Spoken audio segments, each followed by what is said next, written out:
Təsəvvür eləyin, bir ölkə var ki, havadakı oksigen sizi sərxoş eləyir. Dağları nağıl kitabından çıxıbmış kimi gözəldir. Sahilləri isə dünyanın son nöqtəsi kimi hiss olunur. Bura Yeni Zelandiyadır. Sakitliyin, təhlükəsizliyin və təbiətin harmoniyasını tapdığı ada ölkəsi. Qədim Maori tayfalarının irsi ilə müasir şəhər həyatının iç-içə olduğu bu torpaq həm yaşamaq, həm də yenidən doğulmaq üçün unikal məkandır. Və bəli, əgər arzularınıza doğru bir bilet axtarırsınızsa, bu video sizin üçündür.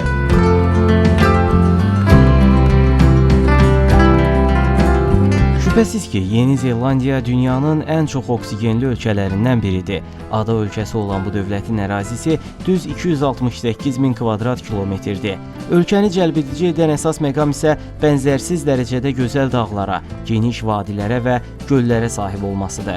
Digər tərəfdən, ölkə şimal və cənub adaları olmaqla iki böyük torpaq sahəsindən ibarətdir və bunlardan əlavə ətrafdakı çoxlu sayda kiçik və iri adalara da sahibdir. Şimal adası sahə baxımından cənub adasından xeyli kiçik olsa da, burada yaşayan əhali sayca daha çoxdur. Yeni Zelandiya əhalisinin böyük əksəriyyəti Avropalılar olsa da, yerli Maori xalqının sayı da az deyil. Maorilər qədimdən bəri azadlığa düşkünlükləri və döyüşkən xüsusiyyətləri ilə tanınırlar.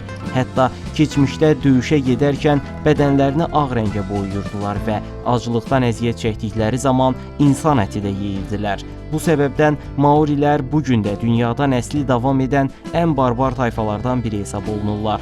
Hazırda 5 milyonluq Yeni Zelandiya əhalisinin təxminən 700 mini Maori xalqına mənsubdur. Maorilər öz ənənəvi inanclarına sadiqdilər. Ölkənin qalan əhalisinin yarısı isə xristiandır. Digərləri isə özlərini heç bir dinə yaxın hiss etmirlər. Gözlənildiyi kimi, Yeni Zelandiyanın rəsmi dili ingiliscədir və əhalinin təxminən 15%-nin danışdığı Maori dili ikinci rəsmi dil kimi tanınır. Əslində isə buranın əsl sahibləri Maorilərdir, çünki min illər əvvəl adaya yerləşmiş ilk insanlar məhz onlardır. Keçmişdən bu günə qədər ilkin həyat tərzi sürmələrinə baxmayaraq, sağ qala bilmələrinin əsas səbəbi bir-birlərinə sıx şəkildə bağlı olan təşkilatlanmış qəbilə olmalarıdır. Maori inancına görə bu ölkə onların mifoloji tanrıları olan Mautiki Taranga tərəfindən yaradılıb. Avropalılar isə Yeni Zelandiyanı ta 1642-ci ilə qədər tanımırdılar. Sonradan isə adaya ilk gələn əcnəbilər İngilis köçkünlər oldu.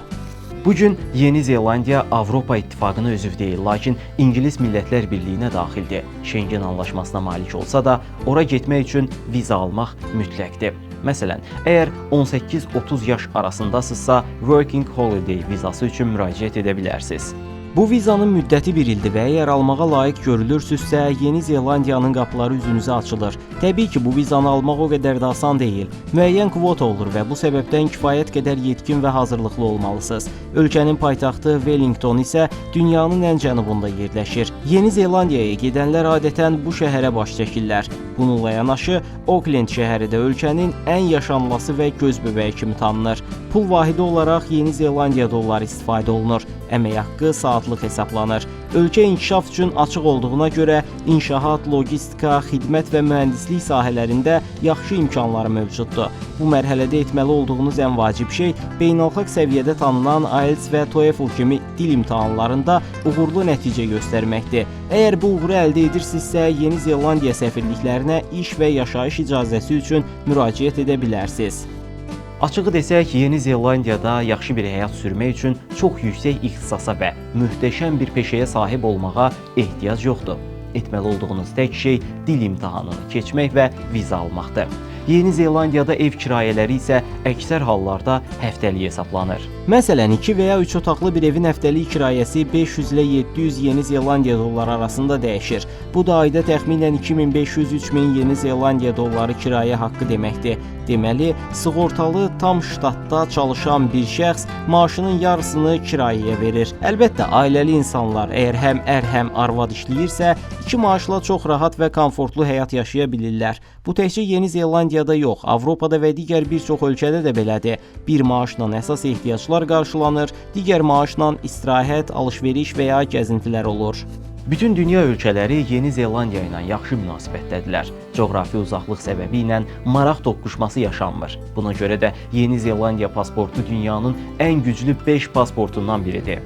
Yeni Zelandiya vətəndaşı olan biri istənilən ölkəyə rahatlıqla səyahət edə bilər. Orada rastlaşacağınız başqa bir maraqlı fakt da kivi sözünün tez-tez işlədilməsidir. Kivi quşu ölkənin simvollarından biridir və insanlar özlərinə kivi deyə müraciət edirlər. Əgər coğrafi üstünlüklərə iqtisadi gücü və sağlam ailə həyatını da əlavə etsək, bir insanın xoşbəxt olması üçün daha nə lazımdır? Bundan əlavə, ölkədə demək olar ki, bütün səhiyyə sistemləri pulsuzdur. Əgər xəstələnmisinizsə, əlavə ödəniş etmədən dövlət xəstəxanasında müalicə ala bilərsiniz. Üstəlik, supermarketlərdə qiymətlər çox nisbətsiz ola bilər. Məsələn, bir xiyarın 2-3 dollar, bir salxım pomidorun 6-7 dollar, eyni zamanda 1 kilo mal ətinin 8-10 dollar olduğunu görə bilərsiniz. Yəni, ətə çatmaq asandırsa, tərəvəzlərə çatmaq bir o qədər çətindir.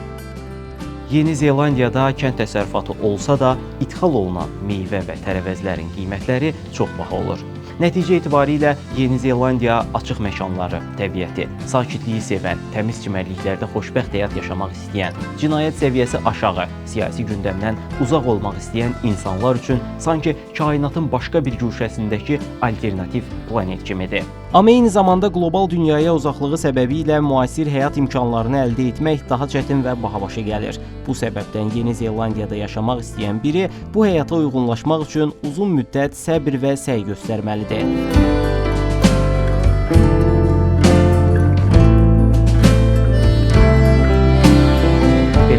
Video haqqında fikirlərinizi və məndən hansı ölkələrdən danışmağımı istədiyinizi şərh bölməsində paylaşmağı unutmayın. Dünyanı birlikdə kəşf edəcəyik. Bu səbəbdən yeni videolarımı qaçırmamaq üçün kanala abunə olun. Növbəti videoda görüşənədək sağ olun.